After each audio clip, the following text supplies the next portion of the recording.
नमस्कार दोस्तों, जय गौ माता, वंदे मातरम। मैं डॉक्टर निशा भारद्वाज ज्योतिर्मय गौमृत संस्थान से आज आपको एक बहुत ही महत्वपूर्ण जानकारी देना चाहती हूँ कि हमारा जो संस्थान है वो एक पंचगव्य प्रशिक्षण शिविर आयोजित करने जा रहा है, जिसमें गौ माता के सानिध्य में रहकर कैसे एक व्यक्ति अपनी अर्थव्यवस्था को और अपना जो शरीर है, अपना जो स्वास्थ्य है, उसको कैसे सुधार सकता है, उसकी पूर्ण रूप से जानकारी दी जाएगी। जी हाँ दोस्तों, गौ माता की जो 5 गव्य है, गोमूत्र, गोमय, दूध, दही और घृत, इन 5 गव्य से आप लगभग 1 लाख रुपए प्रति माह तक कमा सकते हैं। तो ये सब कैसे होगा? जब आप गौ माता के सानिध्य में आकर गौ माता का गो विज्ञान पूर्ण रूप से प्राप्त करेंगे। आज गौ माता की जो दुर्दशा है उसके लिए हम सरकार को जिम्मेदार नहीं ठहरा सकते या सरकार के भरोसे उनको नहीं रख सकते। हमें जो गौ माता का संरक्षण है वह स्वतः खुद ही करना होगा। तो उसके लिए ही हमने ये प्रशिक्षण शिविर आयोजित किया है, जिससे गौ माता का भी हम संवर्धन केंद्र शुरू कर सके और साथ ही साथ में गो विज्ञान देकर हर व्यक्ति की जो अर्थव्यवस्था है और साथ ही साथ जो उसका स्वास्थ्य है उसको सुधार कर सके। तो इस शिविर में हमारा जो प्रशिक्षण शिविर है वह 4 दिन का होगा, जिसमें आपके रहने की, आपके खाने पीने की सुविधा संस्थान की ओर से की जाएगी। इसी के साथ ही इसमें आपको जो आपकी दिनचर्या है, व्यक्ति का जो स्वास्थ्य खराब होता है वो पूर्ण रूप से उसकी दिनचर्या के कारण ही होता है। तो किस समय क्या करना चाहिए, कब आपको सोना चाहिए, किस प्रकार का आपका भोजन होना चाहिए, आपकी क्या भोजन शैली होनी चाहिए, उसका ज्ञान आपको दिया जाएगा। इसी के साथ ही जो पंचगव्य उत्पाद का निर्माण है, आप गौ माता के 5 गव्यों से किन किन चीज़ों का निर्माण कर सकते हैं। जैसे गौ माता के जो गोमूत्र है, गोमूत्र से आप लगभग सभी प्रकार की औषधियाँ बना सकते हैं।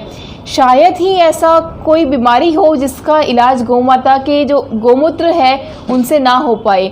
जो घर में होने वाला छोटा मोटा सर्दी जुकाम से लेकर कैंसर तक के असाध्य रोग है ना, उनका भी उपचार गौ माता के गव्यों से किया जा सकता है।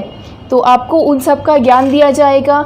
इसी के साथ ही जो हमारे रोज़मर्रा की दैनिक उपयोग में आने वाली वस्तुएं हैं, जैसे मंजन, साबुन, फिनाइल, शैम्पू, धूप बत्तियाँ, कंडे, इन सब को कैसा निर्माण करना है आपको उसकी जानकारी दी जाएगी। इसी के साथ ही जो जल, मिट्टी और सूर्य की किरणें हैं, आप उनसे भी कैसे स्वस्थ रह सकते हैं, वो किस तरह से हमारे चिकित्सक बन सकते हैं, आपको उनकी जानकारी दी जाएगी। साथ ही जो हमारे किसान भाई हैं वो खेतों में यूरिया, डीएपी और न जाने कितने ही रासायनिक पदार्थों का उपयोग करते हैं, जिससे जो खेतों की मिट्टी है वह पूर्ण रूप से बंजर होती जा रही है, जिसका परिणाम शरीर पर भी बहुत अधिक पड़ता है और कैंसर जैसी घातक बीमारियां भी होती है। इसका जो एक मुख्य उदाहरण है ना, वो आप पंजाब और हरियाणा में देख सकते हैं। वहाँ ऐसा कोई घर नहीं होगा जहाँ पे व्यक्ति को कैंसर ना हो रखा हो। तो इसका उसका मुख्य कारण है वो क्या है, वो यही केमिकल से ये जो रासायनिक युक्त जो भोजन है या जो पदार्थ है उसका सेवन ही है। तो इससे कई गुना अच्छा है ना कि हम गोमूत्र और गोबर से बने हुए खाद का प्रयोग करें खेतों में, जिससे जो खेती हो वो जैविक खेती हो सके। और आज के समय में जो जैविक खेती है उसकी जो मांग है मार्केट में वो बहुत ज़्यादा है। तो जो हमारे किसान भाई हैं वो भी हमसे जुड़कर जैविक खेती का प्रशिक्षण ले सकते हैं और अपनी अर्थव्यवस्था को और मजबूत बना सकते हैं, साथ ही साथ में निरोगी काया दे सकते हैं। शिविर में जो सीटें रखी है वो बहुत ही लिमिटेड रखी है। जो सीमित सीटें हैं उसमें भी हम आपसे अनुरोध करते हैं कि जो गौ माता का सानिध्य प्राप्त कर कुछ सीखना चाहते हैं, अपनी अर्थव्यवस्था और अपना स्वास्थ्य सुधारना चाहते हैं, केवल वही ही आए। और इस शिविर के बारे में और अधिक जानकारी प्राप्त करने के लिए आप संस्थान से संपर्क कर सकते हैं। आपको उसका नंबर डिस्क्रिप्शन बॉक्स में भी लिखा गया है। जय गौ माता, वंदे मातरम।